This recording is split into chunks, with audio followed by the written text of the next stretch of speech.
बिस्मिल्लाहिर्रहमानिर्रहीम। लाखों करोड़ों दरूद नबी करीम सल्लल्लाहु अलैहि वसल्लम पर और उनकी आल पर। दोस्तों, मैं उम्मीद करता हूं कि आप सब खैर खैरियत से होंगे। आज की वीडियो में मैं आपको नेक्स्ट रिसर्च स्कॉलरशिप का एप्लीकेशन फॉर्म कैसे फिल करते हैं और इसको कहाँ जमा करवाएंगे और कौन कौन से साथ डॉक्यूमेंट अटैच होंगे उसके बारे में मैं आपको बताऊंगा। इससे पहले मैंने नेक्स्ट रिसर्च स्कॉलरशिप और नेक्स्ट अंडर ग्रेजुएट स्कॉलरशिप के बारे में 2 वीडियोस अपलोड की हैं। उनमें जो उनकी रिक्वायरमेंट्स हैं, एलिजिबिलिटी क्राइटेरिया, वो सारा कुछ मैंने बताया हुआ है। आप मेरे channel KJLC Kyushu Japanese language centre का विजिट करें, आपको वो वीडियोस मिल जाएंगी। और अगर आप नेक्स्ट अंडर ग्रेजुएट स्कॉलरशिप के हवाले से जो एप्लीकेशन फॉर्म है उसकी वीडियो देखना चाहते हैं तो वो मैंने अपलोड की हुई है। आप नेक्स्ट अंडर ग्रेजुएट स्कॉलरशिप 2022 जिसकी लास्ट डेट है 28 मई 2021, 28 मई 2021 से पहले पहले आपने नेक्स्ट अंडर ग्रेजुएट स्कॉलरशिप 2022 के लिए अप्लाई करना है। उसको आपने कैसे एप्लीकेशन फॉर्म को फिलअप करना है ये वाली वीडियो मैंने अपलोड की हुई है, आप इसको देख लीजिएगा। इसके अलावा मैंने जो है नेक्स्ट के हवाले से ये वाली वीडियो अपलोड की है, नेक्स्ट रिसर्च स्कॉलरशिप के हवाले से भी और नेक्स्ट अंडर ग्रेजुएट स्कॉलरशिप के हवाले से भी। इस तरह की मैंने 2 वीडियोस अपलोड की हैं। आप उनमें रिक्वायरमेंट्स और जो एलिजिबिलिटी क्राइटेरिया है वो आप देख सकते हैं। आज की वीडियो में मैं आपको बताऊंगा कि नेक्स्ट रिसर्च स्कॉलरशिप जिसकी लास्ट डेट 21 मई 2021 है, जी हाँ, जिसकी लास्ट डेट 21 मई 2021 है। 21 मई 2021 से पहले पहले आपने नेक्स्ट रिसर्च स्कॉलरशिप का जो एप्लीकेशन फॉर्म है उसको जो रिक्वायर्ड डॉक्यूमेंट हैं उनके साथ एक फाइल बना के एम्बेसी ऑफ जापान, चाहे वो इस्लामाबाद में है, अगर आपको कराची वाली लगती है तो कराची में आपने भेजने हैं। साथ में कौन कौन से डॉक्यूमेंट अटैच होंगे ये मैंने डिस्क्रिप्शन में लिंक दे दिया है, आप वहाँ से देख सकते हैं। अब हम देखते हैं कि नेक्स्ट रिसर्च स्कॉलरशिप के हवाले से जो क्वालिफिकेशन है और कंडीशंस है, एज की जो लिमिट है, एकेडमिक बैकग्राउंड है, ये सारा कुछ ये वाला मैंने जो एप्लीकेशन गाइडलाइन है इसका लिंक मैंने डिस्क्रिप्शन में दिया हुआ है, आप खुद चेक कर सकते हैं कि आप कौन कौन से प्रोग्राम में अप्लाई कर सकते हैं और आपकी जो एज लिमिट है वो कितनी होनी चाहिए, रिक्वायरमेंट क्या है, एलिजिबिलिटी क्राइटेरिया क्या है। इस हवाले से मैंने ये एप्लीकेशन जो गाइडलाइन है स्कॉलरशिप का 2022 के लिए रिसर्च स्टूडेंट के लिए मैंने अपलोड कर दिया हुआ है। डिस्क्रिप्शन में मैंने लिंक दिया है, आप वहाँ से डाउनलोड कर सकते हैं। अब हम एप्लीकेशन फॉर्म जो है रिसर्च स्टूडेंट के लिए उसको फिलअप करने की कोशिश करते हैं कि कैसे उसको फिलअप करना है। ये 2022 application form for Japanese government next scholarship research student, ये रिसर्च स्टूडेंट्स के लिए है। लास्ट जो मैंने वीडियो अपलोड की है वो अंडर ग्रेजुएट स्टूडेंट्स के लिए थी, ये वाली रिसर्च स्टूडेंट के लिए है। तो फॉर्म को देखते हैं कैसे फिलअप करना है। सबसे पहले हम नाम को लिखेंगे। नाम में है जी सर नेम है, गिवन नेम है और मिडल नेम है। बहुत से स्टूडेंट्स को ये जो कंफ्यूजन है कि सर नेम क्या होता है, गिवन नेम क्या होता है और मिडल नेम क्या होता है। मैं आपको बताता हूँ। जिस तरह मेरा नाम है अली रज़ा सप्रा, जी हाँ, मेरा नाम है अली रज़ा सप्रा, तो जो मेरा लास्ट नेम है सप्रा वो मेरा होगा सर नेम सप्रा, ये मेरा हो गया सर नेम। और मेरा गिवन नेम होगा जो मेरा फर्स्ट नेम है अली, अली मेरा गिवन नेम है, फर्स्ट नेम अली और मिडल नेम है रज़ा। मेरा नाम है अली रज़ा सप्रा, तो अली मेरा आ गया गिवन नेम, मिडल नेम आ गया रज़ा और सप्रा जो है वो मेरा आ गया सर नेम। अगर आपके 2 नाम हैं, फॉर एग्जांपल मैं आपको एग्जांपल के तौर पे बताता हूँ। अगर मेरा नाम होता अली रज़ा, तो मेरा जो सर नेम था वो होना था रज़ा और अली मेरा था गिवन नेम, ठीक है। अली रज़ा उल्टा नाम लिखा जाता है ना, रज़ा अली आ जाना था। मेरा नाम है अली रज़ा सप्रा, तो पहले मेरा सर नेम आएगा सप्रा, उसके बाद गिवन नेम है अली और मिडल नेम आ गया रज़ा, अली रज़ा सप्रा, ठीक है जी। जो आपका पहले वाला नाम होगा अली वो आपका हमेशा होगा गिवन नेम, रज़ा आपका होगा मिडल नेम और सप्रा होगा सर नेम। अगर आपके 2 ही नाम हैं अली रज़ा, तो रज़ा आपका सर नेम होगा और अली आपका गिवन नेम होगा। इसमें आपने मिस्टेक बिल्कुल नहीं करनी, क्योंकि अगर आपने इसमें मिस्टेक कर दी तो आपका जो नाम है वो बिल्कुल उल्ट पुल्ट हो जाएगा। नेम के बाद आपने लिखना है जेंडर के बारे में। जेंडर अगर आप मेल हैं तो मेल पे टिक करेंगे, फीमेल हैं तो फीमेल पे टिक करेंगे। ये हमने मेल पे टिक किया। उसके बाद हमने स्टेटस सिंगल के मैरिड, उसके ऊपर टिक करना है। सिंगल है तो सिंगल, मैरिड है तो मैरिड पे टिक कर देना है। उसके बाद है जी जो फोटो है, आपको जो तस्वीर चाहिए होगी वो है ब्लू बैकग्राउंड या वाइट बैकग्राउंड की आपको पिक्चर चाहिए। कितना साइज होना चाहिए? 4.5 cm मल्टीप्लाई 3.5 cm। 6 महीने से पुरानी आपकी तस्वीर नहीं होनी चाहिए, 6 माह से पुरानी आपकी तस्वीर नहीं होनी चाहिए। और आपने तस्वीर के जो बैक पे वो आपने अपना नाम और नेशनैलिटी लिख के इस जो फॉर्म के अंदर आपने रख देनी है। उसके बाद आप लिखेंगे नेशनैलिटी, नेशनैलिटी है जी पाकिस्तान, तो मैं लिखूंगा पाकिस्तानी।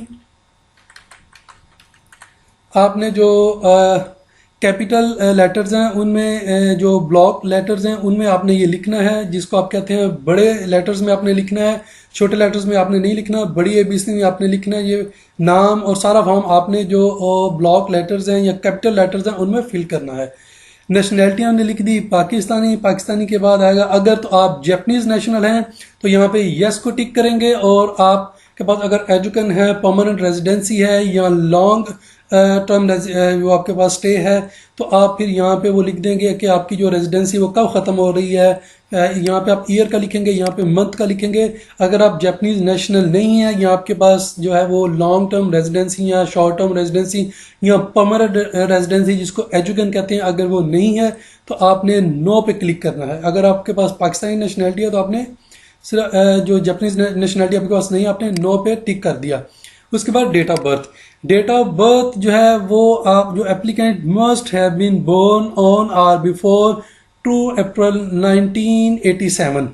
ठीक है, अगर आप 2 अप्रैल 1987 के बाद पैदा हुए हैं या इस डेट को पैदा हुए हैं तो आप इस जो रिसर्च एप्लीकेशन फॉर्म है मैक्स का जो रिसर्च स्कॉलरशिप है उसके लिए आप एलिजिबल हैं। अगर आप इससे पहले पैदा हुए हैं 1986 की पैदाइश है आपकी, तो आप इस जो स्कॉलरशिप के लिए एलिजिबल नहीं है।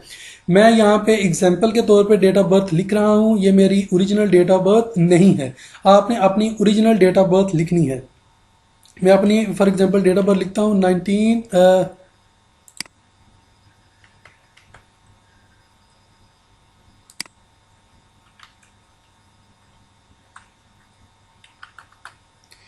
1992। मंथ में मैंने लिखा 8 और 14।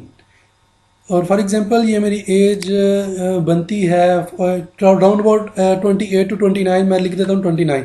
जितनी आपकी एज बनती है एग्जैक्ट आपने वो लिखनी है यहाँ पे कि आपकी इतने साल एज है। ठीक है, तो ये आपने एज लिखना है। डेट ऑफ बर्थ आपने आईडी कार्ड से देख के लिखना है, आपने कोई मिस्टेक नहीं करनी। फॉर्म को फिलअप करते हुए आपने बहुत एहतियात से काम लेना है, एहतियात से आपने फॉर्म फिल करना है, जल्दी नहीं करनी। इसकी जो लास्ट डेट है वो 21 मई 2021 है। उससे पहले पहले आपने फॉर्म को जो डॉक्यूमेंट रिक्वायर है उनके साथ इसको अटैच करके स्टेपल आपने बिल्कुल नहीं करना, अपने एम्बेसी को सेंड कर देना है थ्रू कोरियर। ठीक है, आपने डेट ऑफ बर्थ लिख ली। डेट ऑफ बर्थ के बाद आपने लिखना अपना करंट एड्रेस, जो आपका आईडी कार्ड की के ऊपर आपका मेंशन है करंट एड्रेस, आपने वही लिखना है। मैं चूंकि मैं अपने अदारे का नाम लिख रहा हूँ KJLC Kyushu Japanese language centre, KJLC Kyushu Japanese language centre, मैंने अपने अदारे का नाम लिखा है। आपने जो आईडी कार्ड के ऊपर नाम है, आपका जो एड्रेस है, आपने वो मेंशन करना है। यहाँ पे कंट्री के बारे में पूछेगा, कंट्री पूछ रहा है तो आपने लिखना है पाकिस्तान।